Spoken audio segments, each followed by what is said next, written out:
السلام علیکم ورحمۃ اللہ وبرکاتہ۔ اعوذ باللہ السمیع العلیم من الشیطان الرجیم من ہمزہ ونفخہ ونفثہ۔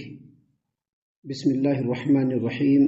الخبیثات للخبیثین والخبیثون للخبیثات والطیبات للطیبین والطیبون للطیبات اولئک مبرؤون مما یقولون لہم مغفرۃ ورزق کریم۔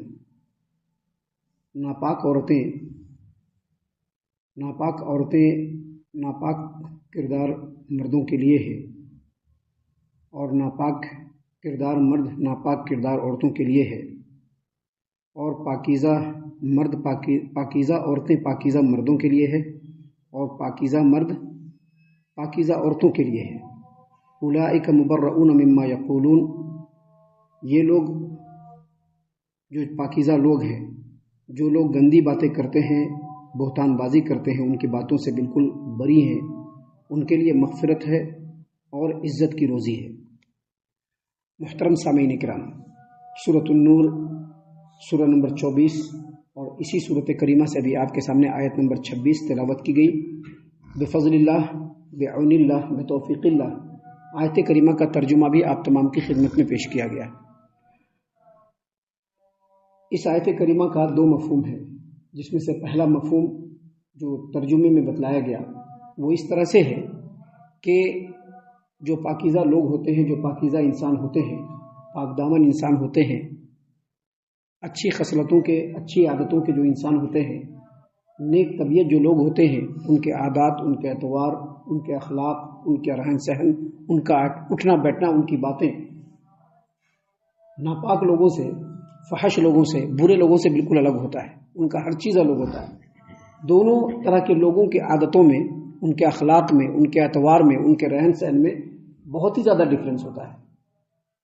اگر ایک پاکیزہ آدمی کو ناپاک ماحول کے اندر بھیج دیا جائے تو اس کے لیے وہاں پر رہنا بالکل مشکل ہو جائے گا۔ کیونکہ دونوں کی عادت مل نہیں کھائیں گے۔ پاکیزہ آدمی ہمیشہ پاک کام کرے گا، پاک بات کرے گا، پاک باتیں سوچے گا۔ اس کے مقابلے میں جو گندے اور بد اخلاق لوگ ہوتے ہیں، بد کردار لوگ ہوتے ہیں، ان کے ہر چیز الگ ہوتے ہیں۔ بالکل اسی طرح سے ایک گندے طبیعت اور فحش طبیعت کے انسان کو اگر اچھے ماحول کے اندر بھیج دیا جائے تو وہ زیادہ دن تک نہیں رہ پائے گا، ایک دن بھی رہنا اس کے لیے مشکل ہو جائے گا۔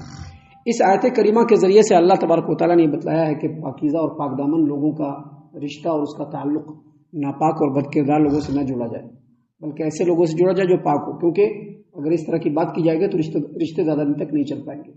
سامعین کرام، یہ جو آیت کریمہ ہے، اس آیت کریمہ کی تفسیر میں حافظ ابو جعفر ابن جریر طبری رحمۃ اللہ علیہ نے تفسیر الطبری کے اندر بیان فرمایا ہے کہ سیدنا عبد الرحمن بن زید بن اسلم رحمۃ اللہ علیہ کہتے ہیں کہ آیت کریمہ کا مفہوم جو ہے وہ یہ ہے کہ پاکیزہ عورتیں جو ہوتی ہیں وہ پاکیزہ مردوں کے لیے ہوتے ہیں، اور پاکیزہ مرد جو ہوتے ہیں وہ پاکیزہ عورتوں کے لیے ہوتی ہیں۔ ناپاک عورتیں ناپاک مردوں کے لیے ہوتے ہیں، اور ناپاک مرد ناپاک عورتوں کے لیے ہوتی ہیں۔ لہٰذا اس آیت کریمہ کی روشنی میں جن لوگوں نے بھی سیدہ عائشہ رضی اللہ عنہا کے اوپر بہتان بازی کی، وہ لوگ اپنے بہتان میں جھوٹے ہیں، وہ بہتان انہی کی طرف لوٹتا ہے۔ کیونکہ سیدہ عائشہ رضی اللہ عنہا ام المومنین ہے، نبی کریم صلی اللہ علیہ وسلم کی زوجہ محترمہ ہے، جس کی وجہ سے وہ بالکل پاک ہیں۔ اس کی وجہ سے وہ کیا ہے؟ وہ بالکل پاک ہیں وہ، کیونکہ نبی کریم صلی اللہ علیہ وسلم پاک انسانوں سے بھی زیادہ پاک انسان ہیں، اور ان کی شادی سیدہ عائشہ رضی اللہ عنہا سے ہوئی۔ لہذا جن لوگوں نے بھی بہتان کی بات کی ہے وہ لوگ اپنے بہتان بازی میں بالکل غلط ہیں، اور ان کا بہتان انہی کی طرف لوٹتا ہے۔ آگے اللہ نے فرمایا اولئک مبرؤون مما یقولون، جو پاکیزہ لوگ ہوتے ہیں بد کردار لوگوں کے بہتان بازی سے بالکل مبری ہوتے ہیں، ان کے لیے مغفرت بھی ہے اور عزت کی روزی بھی ہے۔ یہ ایک مفہوم ہے اس آیت کریمہ کا۔ اس آیت کریمہ کا ایک دوسرا مفہوم بھی ہے جو سلف صالحین سے ثابت ہے، وہ یہ کہ طیبات اور خبیثات کو، یا طیبات اور خبیثات کو عام مفہوم میں لیا جائے گا، خاص مفہوم میں نہیں لیا جائے گا۔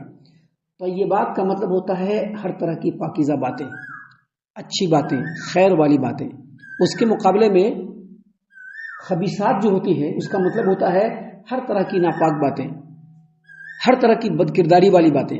تو اس آیت کریمہ کا جو دوسرا مفہوم ہے وہ یہ کہ جو پاکیزہ باتیں ہوتی ہیں وہ پاکیزہ لوگوں کے لیے ہوتی ہیں. پاکیزہ باتیں، نیک باتیں، اچھی باتیں یہ پاکیزہ لوگوں کے لیے ہوتی ہیں، اور خراب باتیں، گندی باتیں، فحش باتیں ان لوگوں کے لیے ہوتی ہیں جو فطرتاً ناپاک ہوتے ہیں. کیونکہ پاکیزہ جو لوگ ہوتے ہیں گندی باتیں ممکن ہی نہیں کہ ان کے ذہن کے اندر آئے، اور جو خبیث ذہنیت کے لوگ ہوتے ہیں اچھی باتیں ان کو بہت ہی کم سوچتی ہے. دیکھیے اس آیت کریمہ کی تفسیر میں امام ابن ابی حاتم نے تفسیر ابن ابی حاتم کے اندر، اور امام حافظ ابو جعفر ابن جریر طبری رحمۃ اللہ علیہ نے تفسیر الطبری کے اندر بیان فرمایا کہ سیدنا عبداللہ ابن عباس رضی اللہ عنہما فرماتے ہیں کہ آیت کریمہ کا مفہوم یہ ہے کہ ناپاک باتیں ناپاک مردوں اور ناپاک عورتوں کے لیے ہے، اور ناپاک مرد اور ناپاک عورتیں ناپاک باتوں کے لیے ہیں، اور اچھی باتیں، پاکیزہ باتیں، خیر کی باتیں پاک دامن مردوں اور پاک دامن عورتوں کے لیے ہے، اور پاک دامن مرد اور پاک دامن عورتیں خبیث، پاک دامن مرد اور پاک دامن عورتیں اچھی اور پاکیزہ باتوں کے لیے ہیں. اور اس کے بعد انہوں نے تفسیر بیان کی کہ اس آیت کریمہ کی روشنی میں یہ باتیں جو پاکیزہ باتیں ہیں وہ سیدہ عائشہ کے لیے ہیں، اور جن لوگوں نے نبی کریم صلی اللہ علیہ وسلم کی اس پیاری بیوی کے اوپر بہتان لگایا ہے ان کے بارے میں یہ آیت کریمہ نازل ہوئی ہے.